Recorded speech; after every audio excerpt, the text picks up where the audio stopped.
Hello to all students, my name is Sumit Rana.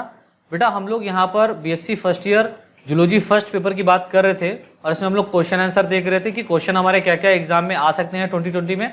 तो पहली unit मैंने यहाँ पर अपलोड कर दी है आपके यूट्यूब चैनल पर। जिन्होंने नहीं देखी है वो उसको प्लेलिस्ट में जा करके या सर्च करके देख सकते हैं। और आप घबराइए मत, मैं इस वीडियो में भी पहली यूनिट को लास्ट में ऐड कर दूंगा। अगर आपने नहीं देखी है तो उसको आप पहली यूनिट को लास्ट में देख लीजिएगा कि कितने क्वेश्चन वहां से आपके बनते हैं। चलिए यहाँ पर आज हम लोग जो डिस्कस करने वाले हैं वो यूनिट सेकंड के बारे में डिस्कस करने वाले हैं। और इस यूनिट सेकंड जो है हमारी वो है पोरीफेरा। यूनिट सेकंड हमारी कौन सी है? पोरीफेरा है। इस पोरीफेरा में जो हम लोग को पढ़ना है वो स्पेशली क्या पढ़ना है? साइकॉन के बारे में पढ़ना है। और साइकॉन जो होता है ये एक मैराइन वाटर में पाया जाने वाला ऑर्गेनिज्म होता है, जो कि मैराइन वाटर में पाया जाता है, समुद्री जल में पाया जाता है। और इसका स्ट्रक्चर कुछ इस तरीके से होता है। क्लियर? तो हम लोग देखते हैं कि साइकॉन में, दैट मीन्स हमारी सेकेंड यूनिट जो है, इसमें कौन कौन से क्वेश्चन आपके बन सकते हैं। तो स्टूडेंट्स, क्वेश्चन स्टार्ट करने से पहले मैं आप लोगों से कहना चाहूंगा कि अभी तक अगर आपने मेरे चैनल को सब्सक्राइब नहीं किया है तो सब्सक्राइब कर लीजिए, बेल आइकन को दबा लीजिए, जिससे मैं जो भी वीडियो लेक्चर डालूंगा वो आप तक सबसे पहले पहुंच जाएगा। और लाइक करके शेयर जरूर कर दीजिए इन वीडियोस को, जिससे आपका और आपके दोस्तों का फायदा हो जाए। चलिए हम लोग यहाँ पर स्टार्ट करते हैं। पहला क्वेश्चन जो यहाँ पर फाइलम पोरीफेरा से आपका बन सकता है वो कौन सा है आपका? कि संघ पोरीफेरा के सामान्य लक्षण बताइए एवं इसके वर्गीकरण पर प्रकाश डालिए। दैट मीन्स फाइलम पोरीफेरा के जो जनरल कैरेक्टर है, ठीक है, कॉमन कैरेक्टर है, इनके बारे में आपको याद कर लेना है। और इसमें क्या फाइलम दिया गया है, दैट मीन्स फाइलम पोरीफेरा में क्या क्लासिफिकेशन दिया है, उसके बारे में आपको याद कर लेना है। That means describe the common character या general character of phylum Porifera and give its classification. Second question देखिए बेटा, यहां पर आपका बन सकता है साइकॉन में पाई जाने वाली विभिन्न कोशिकाओं की संरचना और कार्यों का वर्णन कीजिए। ठीक है, describe the structure and function of various cells found in साइकॉन। साइकॉन के अंदर जो वेरियस सेल्स, कई प्रकार की जो सेल्स पाई जाती हैं, उनके बारे में आपको यहां पर बताना है। थर्ड क्वेश्चन देखिए यहां पर आपका आ सकता है, संघ पोरीफेरा में पाए जाने वाले डिफरेंट टाइप के कैनाल सिस्टम का वर्णन कीजिए। ठीक है, जो फाइलम पोरीफेरा है इसमें जो आपके डिफरेंट टाइप के कैनाल सिस्टम पाए जा रहे हैं उनके बारे में आपको समझाना है। तो इंग्लिश में आपका क्वेश्चन बन सकता है, describe the different type of canal system found in the Porifera, found in the phylum Porifera. Fourth question आपका यहां पर बनेगा, साइकॉन के जीवन चक्र का वर्णन कीजिए। That means describe the life cycle of साइकॉन। साइकॉन की लाइफ साइकिल के बारे में भी आपको यहां पर क्या करना है? डिस्क्राइब करना है। देन इसके बाद में नेक्स्ट क्वेश्चन देखिए आपका यहां पर शॉर्ट में इसमें बन सकता है। शॉर्ट में नेक्स्ट क्वेश्चन आपका आ सकता है, write a short note on gemmule. Gemmule के ऊपर आपका शॉर्ट नोट लिखने को आ सकता है इसमें। देन नेक्स्ट क्वेश्चन आपका जो आएगा वो आएगा, describe the choanocyte cell. Choanocyte cell या कॉलर सेल जो है, इसके ऊपर आपको इसका डायग्राम बनाने में पूछा जा सकता है, स्पॉन्जेस विद डायग्राम। तो आप इसको डिस्क्राइब कीजिए, कोइनोसाइट सेल कैसी है, या इसे कॉलर सेल भी कहते हैं, इसका मेन फंक्शन क्या होता है, काम क्या होता है, और इसका स्ट्रक्चर कैसे होता है, वो भी आपको यहां पर बनाना पड़ेगा शॉर्ट नोट में। थर्ड क्वेश्चन यहां पर आपका आ सकता है, write a short note on rhagon larva. आपका जो रेगॉन लार्वा है इसमें आपको इस बात को याद रखना है, रेगॉन लार्वा को याद कर लेना है, और ये आपके एग्जाम में आ सकता है। ठीक है, इंपॉर्टेंट है। और ये जितने भी मैं क्वेश्चन बेटा यहां पर बता रहा हूं ये सभी के सभी इंपॉर्टेंट है। देन इसके बाद में हमारी थर्ड यूनिट जो है, थर्ड यूनिट है हमारी सीलन ट्रेटा। कौन सी है? सीलन ट्रेटा। अब इस सीलन ट्रेटा में देखिए अपन लोग को क्या पढ़ना है, इसमें ओबेलिया पढ़ना है और आरेलिया पढ़ना है। जो ओबेलिया है ये इस तरीके से कुछ दिखाई देता है और आरेलिया इस तरीके से दिखाई देता है। आरेलिया को हम लोग जेलीफिश भी कहते हैं। अब देखिए ओबेलिया और आरेलिया से रिलेटेड कौन कौन से क्वेश्चन आपके बन सकते हैं। दूसरी बात बेटा आपको बता दूं कि जो यूनिट थर्ड है सीलन ट्रेटा, इससे एग्जाम में आपके भर भर के क्वेश्चन आते हैं। तो देखिए पहला क्वेश्चन यहां पर आपको तो वही कॉमन मिलेगा, संघ सीलन ट्रेटा के सामान्य लक्षण बताइए एवं इसके वर्गीकरण पर प्रकाश डालिए। सेकेंड, ओबेलिया में बहुरूपता पर वर्णन कीजिए। That means describe polymorphism of Obelia. Obelia में जो पॉलीमॉर्फिज्म पाया जा रहा है उसके बारे में आपको यहां पर समझाना है। थर्ड क्वेश्चन आपका यहां पर बनेगा, ओबेलिया के पॉलिप तथा मेडुसा स्टेज में अंतर स्पष्ट कीजिए। That means explain the difference between Obelia, polyp and Medusa. ये पॉलिप और मेडुसा एक ऐसी स्टेज है जो ओबेलिया में अल्टरनेशन ऑफ जनरेशन में पाई जाती है, पीढ़ी एकांतरण में पाई जाती है। दैट मीन्स यहां पर सेक्सुअल और एसेक्सुअल स्टेज दोनों आपको देखने को मिलती है। तो जो पॉलिप और मेडुसा है ये इन्हीं के ही क्या होते हैं? स्टेजेस होते हैं। ठीक है, आप इसको याद कर लीजिएगा। फोर्थ क्वेश्चन आपका यहां पर बनेगा, आरेलिया के जीवन चक्र का वर्णन कीजिए। किसका वर्णन करना है? आरेलिया के लाइफ साइकिल के बारे में आपको डिस्क्राइब करना है। That mean describe the life cycle of Aurelia. Then उसके बाद में आपका फिफ्थ क्वेश्चन बनेगा describe the life cycle of Obelia. तो आरेलिया और ओबेलिया की लाइफ साइकिल के बारे में आप याद कर लीजिएगा, इसमें से कोई ना कोई एक लाइफ साइकिल आपकी इंपॉर्टेंट है और आ सकती है, ठीक है। चलिए नेक्स्ट क्वेश्चन देखिए, यहां पर आपका बन सकता है कि जो ओबेलिया है इसके मेडुसा पर कमेंट लिखने को आ सकता है, या हम कह सकते हैं शॉर्ट नोट लिखने को आ सकता है। तो ओबेलिया के मेडुसा पर टिप्पणी कीजिए, comment on Medusa of Obelia. Second question आपका बनेगा आरेलिया के इफायरा लार्वा पर टिप्पणी कीजिए, ये बहुत इंपॉर्टेंट है। यहाँ पर जो कमेंट है वो हमको लिखना है इफायरा लार्वा पर। तो इफायरा जो आपको लार्वा है ये ऐसे याद कर सकते हैं कि एक सॉन्ग भी इस पे रिलीज हुआ है, इफायरा लार्वा पे नहीं, वो इफायरा नहीं कुछ और कहता है फिलहाल उसमें, मुझे याद नहीं। तो यहाँ पर आरेलिया के इफायरा लार्वा को क्या करना है, आपको टिप्पणी करना है, कमेंट लिखना है, यानी कि शॉर्ट नोट इस पे लिखना है, तो याद कर लीजिएगा, ये इंपॉर्टेंट है। थर्ड क्वेश्चन आपका यहाँ पर बन सकता है आरेलिया के स्ट्रोबुलेशन पर टिप्पणी कीजिए, that means comment on the strobilation of Aurelia. Aurelia में आप लोगों को क्या करना है, इस पे इसके स्ट्रोबुलेशन पर भी क्या करना है, शॉर्ट नोट लिखना है, आ सकता है। चलिए नेक्स्ट क्वेश्चन यहाँ पर देखिए, लिखा हुआ है right zoological name of following animal. कुछ एनिमल्स ऐसे हैं जिनके जूलॉजिकल नेम आपको देना है, और इनके जूलॉजिकल नेम के साथ साथ आपको क्लासिफिकेशन भी करना पड़ सकता है, ठीक है। तो जो क्लासिफिकेशन पूछा जाएगा वो भी आप याद कर लीजिएगा इनका, जो मैंने यहाँ पर ऑर्गेनिज्म के बारे में बताया। देखिए यहाँ पर पहला जो ऑर्गेनिज्म आपका है produce main of war. Produce main of war that means Physalia के बारे में आपको यहाँ पर इसका जूलॉजिकल नेम बताना है। फिर है आपका सी पेन, इसको हम लोग पेनाटुला कहते हैं। फिर आपका है सी फर, इसको हम लोग ओबेलिया कहते हैं, ओबेलिया को हम लोग सी फर के नाम से भी जानते हैं।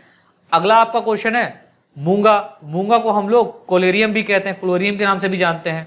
और इसका सी एनेमॉन, सी एनेमॉन जो है इसको हम लोग बोलते हैं मैट्रीडियम, ठीक है। तो मैट्रीडियम को हम लोग सी एनेमॉन के नाम से भी जानते हैं। तो इनके जूलॉजिकल नेम और इसका क्लासिफिकेशन आप याद कर लीजिएगा। अब देखिए कुछ ऑर्गेनिज्म ये दिखते कैसे हैं, तो वो हम लोग चर्चा कर लेते हैं। जैसे कि फाइसेलिया की बात करें, फाइसेलिया कुछ इस तरीके से दिखाई देता है, ठीक है।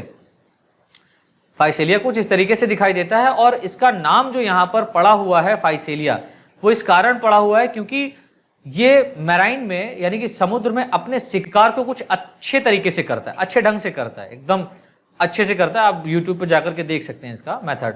सेकंड आपका जो आपका है वो है पेनिटुला। तो पेनिटुला कुछ इस तरीके से दिखाई देता है, इसको सी पेन कहते हैं क्योंकि ये पेन के आकार का, आपने देखा होगा पंख से जिस तरीके से लिखते थे उस तरीके का आपका ये दिखाई दे रहा है। और ये ओबेलिया, इसे सीफर के नाम से भी जानते हैं, है ना, इसे सीफर कहते हैं, तो ओबेलिया है। और आपका यहाँ पर आपका यहाँ पर है कोलेरियम और देन मैट्रीडियम। तो ये कुछ इस तरीके से आपके ऑर्गेनिज्म दिखाई देते हैं, इनके जूलॉजिकल नेम, और इसका आपको क्या याद करना है, क्लासिफिकेशन याद कर लेना है।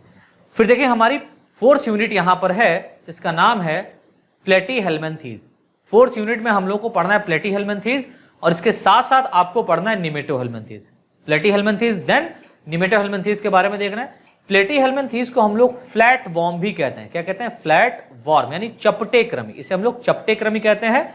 और जो निमेटोहेल्मिन्थीज है इसको हम लोग बोलते हैं राउंड वॉर्म, गोल कृमि।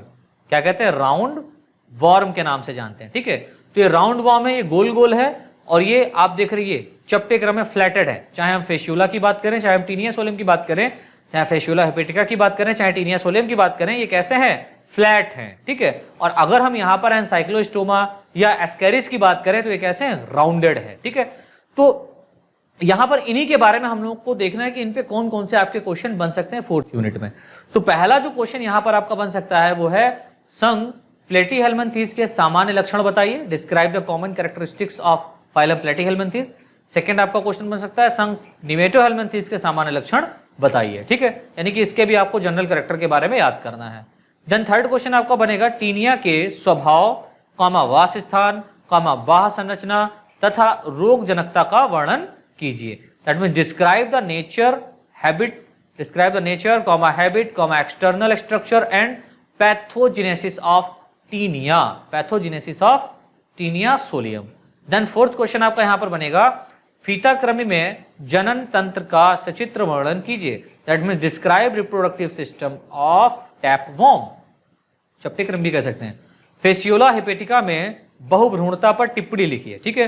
तो right comment on multiplicity in Fasciola हिपेटिका, that means multiplicity भी आप कह सकते हो या पॉलीएम्ब्रियोनी भी आप कह सकते हो, ठीक है। देन इसके बाद में एक और क्वेश्चन आपका यहां पर बनता है जिसे हम लोग बोलते हैं फ्लेम कोशिकाएं।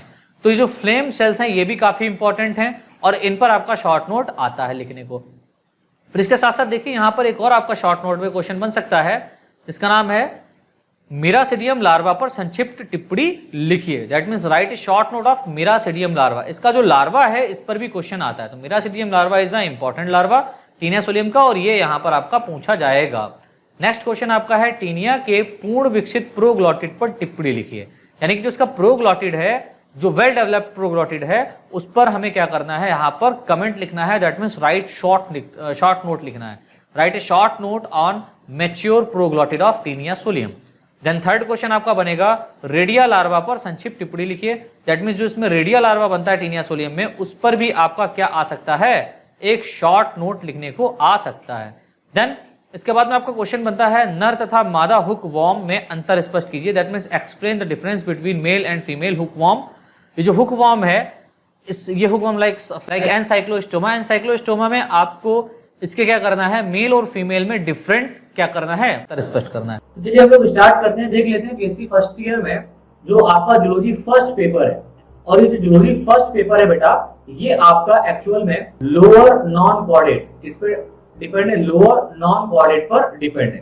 दैट मींस ये पूरा का पूरा जो पेपर है ये लोअर नॉन कॉर्डेट पर है, और यहाँ पर हम लोग कुछ सम इंपॉर्टेंट क्वेश्चंस को लेकर के आए जो जूलॉजी फर्स्ट पेपर में आपसे पूछे जा सकते हैं। और देखिए यहाँ पर मैं जो क्वेश्चन लेकर आया हूँ ये स्पेशली आपका यूनिट फर्स्ट से रहेगा। किससे रहेगा, यूनिट फर्स्ट से रहेगा। और यूनिट फर्स्ट जो आपकी है वो है प्रोटोजोआ। कौन सी यूनिट है, प्रोटोजोआ। अब देखिए पहले तो क्वेश्चन यहाँ पर यही प्रोड्यूस हो जाएगा कि प्रोटोजोआ के सामान्य लक्षणों के बारे में समझाइए। ठीक है, चलो ये भी हम लोग देख लेंगे। तो हम लोग यहाँ पर देखेंगे कि यूनिट फर्स्ट में जो हमारा फाइलम प्रोटोजोआ है, इसमें कौन कौन से ऑर्गेनिज्म के बारे में हम लोगों को डिटेल में डिस्कस करना रहता है। और स्पेशली यहाँ पर मैं सिर्फ क्वेश्चन लेकर के आया हूँ, तो इनकी डिटेल आपको नहीं बताऊंगा।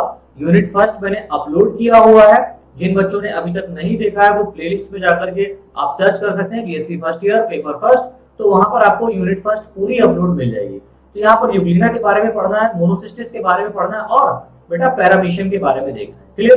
तो जो तीन ऑर्गेनिज्म आपके यहाँ पर हैं, इनके बारे में हम लोग यहाँ पर देखेंगे, और इन तीन ऑर्गेनिज्म से कितने क्वेश्चन आपके एग्जाम में आ सकते हैं। जैसे कि क्वेश्चन तो एक या दो ही एक यूनिट से पूछा जाएगा, लेकिन खास बात यहाँ पर ये आ रही है कि एक ऑर्गेनिज्म से कितने क्वेश्चन आपके पुटअप हो सकते हैं। तो जो मोस्ट इंपॉर्टेंट आपके क्वेश्चन है जो 2020 में पूछे जा सकते हैं, या आगे जो आपके एग्जाम होंगे उसमें जो पूछे जाएंगे, वो ये बहुत इंपॉर्टेंट रहेगा। चलिए देख लेते हैं क्वेश्चन कौन कौन से हमारे हैं। तो देखिए पहला क्वेश्चन यहाँ पर जो आपके स्क्रीन पर दिख रहा है वो है संघ प्रोटोजोआ के अभी नया नया हूं यार, तो थोड़ा सा पेन इधर उधर हो रहा है, लेकिन धीरे धीरे हैबिट पड़ जाएगी। संघ प्रोटोजोआ के प्रमुख लक्षणों का वर्णन कीजिए। ठीक है, यानी कि जो संघ प्रोटोजोआ है, फाइलम प्रोटोजोआ है, इसके जो मुख्य लक्षण है इनके बारे में आपसे क्वेश्चन किया जाएगा। दैट मींस आ सकता है explain the main characters of phylum protozoa. Clear. उसके बाद में दूसरा क्वेश्चन जो यहाँ पर पुटअप किया जाएगा वो है संघ प्रोटोजोआ के वर्गीकरण को वर्गीकृत कीजिए। दैट मींस फाइलम प्रोटोजोआ जो है इसका जो क्लासिफिकेशन दिया गया है इस पर भी आपका क्वेश्चन आता है। That means classify the classification of phylum protozoa. फिर देखिए थर्ड क्वेश्चन हमारा यहाँ पर ये है कि यूग्लिना में पोषण की क्रियाविधि को समझाइए। यानी कि जो यूग्लिना है इसमें न्यूट्रिशन की जो क्रियाविधि है उसके बारे में हम लोग को यहाँ पर समझना है, और इससे क्वेश्चन आपका आता भी है, बहुत इंपॉर्टेंट है। उसको थोड़ा सा इंपॉर्टेंट की श्रेणी में डाल देते हैं, और ये मैं आपको यहाँ पर पढ़ाऊंगा, जिससे आपका ये एग्जाम में आप जो भी मैं आपको यहाँ पर थ्योरी दूंगा वो अपने एग्जाम में लिख सकते हैं। फोर्थ क्वेश्चन यहाँ पर है यूग्लिना में अलैंगिक जनन की विखंडन क्रियाविधि को समझाइए। यानी कि जो यूग्लिना है इसमें जो अलैंगिक जनन है, अलैंगिक जनन की जो क्रियाविधि है उसके बारे में हम लोग को यहाँ पर समझना है। तो इंग्लिश में क्वेश्चन इस तरीके से पूछा जा सकता है, explain the binary fission mechanism of asexual reproduction in Euglena. Clear. तो ये क्वेश्चन आपके चार यहाँ पर पुट हुए। और देखिए क्वेश्चन आपसे क्या पूछे जा सकते हैं। फिफ्थ क्वेश्चन इज पैरामीशियम में परासरण नियम की क्रियाविधि को समझाइए। Explain the mechanism of osmoregulation. जी हाँ, बहुत इंपॉर्टेंट है, कई बार आपका ऑस्मो रेगुलेशन पूछा गया है पैरामीशियम में, तो ये हम लोग यहाँ पर देखेंगे, और शॉर्ट नोट इस पर आता है बेटा। ठीक है। फिर देखिए यहाँ पर 6 क्वेश्चन है, पैरामीशियम का सचित्र वर्णन कीजिए। आपका एग्जाम में जो है ना पैरामीशियम के ग्राफिकली हम ये कह सकते हैं स्ट्रक्चर का भी क्वेश्चन आ सकता है। 7th क्वेश्चन यहाँ पर है, पैरामीशियम में संयुग्मन की क्रियाविधि को समझाइए। Explain the mechanism of conjugation in paramecium. Clear. फिर देखिए 8वां क्वेश्चन यहाँ पर है मोनोसिस्टिस में मोनोसिस्टिस के जीवन चक्र को समझाइए, यानी कि explain the life cycle of Monocystis. तो यहाँ पर ये जो पहली यूनिट है इससे आपके 8 क्वेश्चन, ये बहुत इंपॉर्टेंट है जो आपके एग्जाम में इसमें से कोई ना कोई 1 या 2 आपका क्वेश्चन फंस सकता है। ठीक है, तो उसको हम लोग यहाँ पर देखेंगे तो बहुत अच्छे से आपका ये तैयारी हो जाएगा। मान लीजिए अब यहाँ पर बात यह है कि सर जो एग्जाम होगा कि नहीं होगा, बहुत सारे बच्चे कमेंट भी करते हैं सर एग्जाम होंगे कि नहीं होंगे। तो बेटा आप समझ रहे हैं कि इस लॉकडाउन की कंडीशन में, या हम देख रहे हैं कि जो हमारे देश में जो कोरोना महामारी फैली हुई है जिससे बहुत डेथ हो रही है, तो इस सिचुएशन को देख करके, और जैसे कि कोरोना की जो हम कह सकते हैं ग्राफ जो ऊपर की तरफ चढ़ रहा है, ठीक है, कोरोना मरीज का जो ग्राफ ऊपर की तरफ चढ़ रहा है, इसको देखते हुए लगता है कि एग्जाम अभी और आपके आगे बढ़ेंगे। समझ रहे हैं?